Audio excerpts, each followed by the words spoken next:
Hi, let us study now circle. What is a circle? A circle is the set of points equidistant from a fixed point called the center.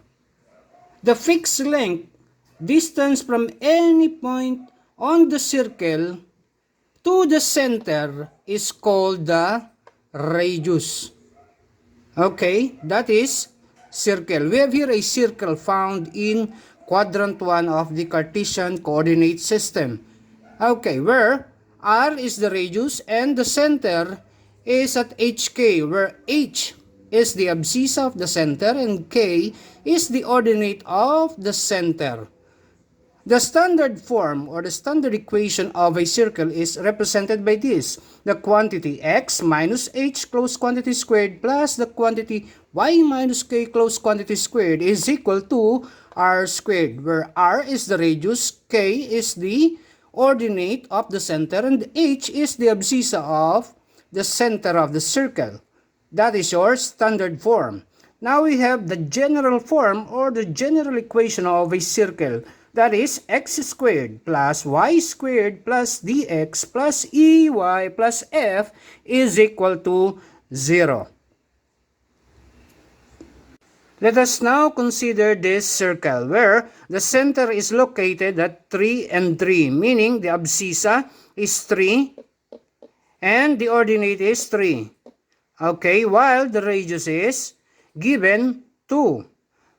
Let us now find the standard form of this circle. Okay, the standard form is the quantity x minus h closed quantity squared plus the quantity y minus k closed quantity squared is equal to r squared. Let us now substitute 3 and 3 and the given radius which is 2. Okay, now we have here x minus 3. Where is this 3 come from? Here. Okay, from the abscissa. Okay, closed quantity squared plus the quantity y minus k. But what is your k? That is positive 3. So we have here y minus 3 closed quantity squared is equal to r squared. Your r is 2. Therefore, we have here 2 squared. Can you follow? Let us continue with this. The center is at 3 and 3 and the radius given is 2. Substituting that, we have x minus 3 closed quantity squared plus the quantity y minus 3 closed quantity squared is equal to 2 squared.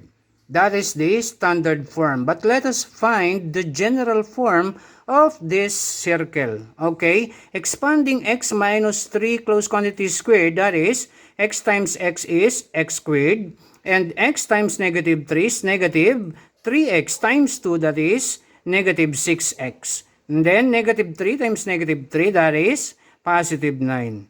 Can you follow? Now we have here y minus 3 closed quantity squared. Y times y is y squared. Negative 3 times y is negative 3y times 2, that is negative 6y. Negative 3 times negative 3, that is positive 9. And 2 squared is 4. We have here now x squared minus 6x plus 9 plus y squared minus 6y plus 9 is equal to 4. But our objective is to have this form. Okay? So let us rearrange this. This can be rewritten as x squared. Okay? And then plus y squared minus 6x minus 6x. Okay? And then minus 6y. Minus 6y, and then plus 9 and plus 9. Transposing plus 9 and plus 9, that is minus 18 to the other side. Therefore, we have 4 minus 18. I hope you can follow. Okay? Now we have x squared plus y squared minus 6x minus 6y plus 14. Why plus 14? Because 4 minus 18 is negative 14. Transposing from the right to the left, that will become positive 14.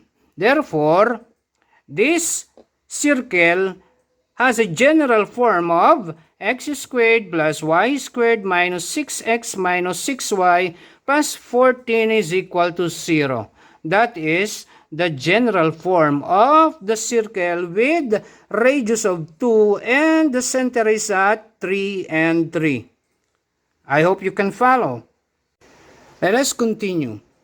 In this example, we are asked to find the equation of the circle with center in the y-axis and passing through the origin and the point 4 and 2. Meaning in this equation, the center is at 0 and k. Why 0 and k? Because the equation of the y-axis is x equal to 0 and the ordinate is k. Okay? There is a value for the ordinate, but the abscissa of the center is 0, considering it is located at the y-axis. Now, we have 4 and 2. The circle passes at 4 and 2 and the center is at 0k.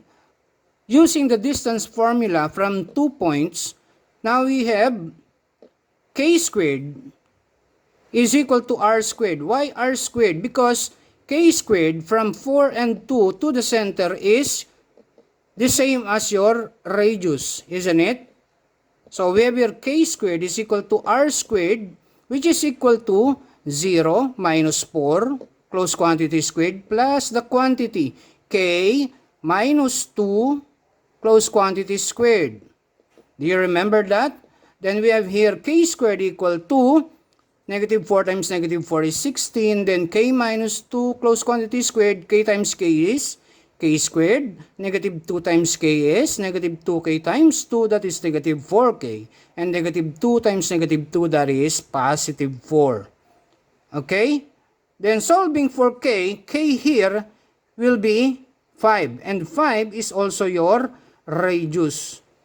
Now that we have r equal to 5, then we may rewrite the equation using this as the center, which is 0 and 5 this time. We have r equal to 5 and k is equal to 5.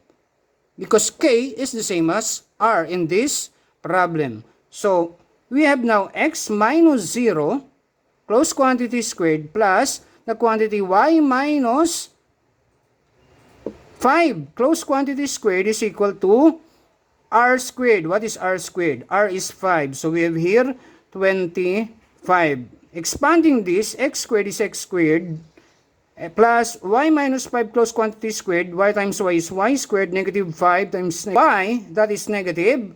5y times 2, that is negative 10y. Okay? Negative 5 times negative 5 is positive 25. Transposing that to the other side, 25 minus 25 is 0. Therefore, the equation of this circle is x squared plus y squared minus 10y is equal to 0. I hope you got it.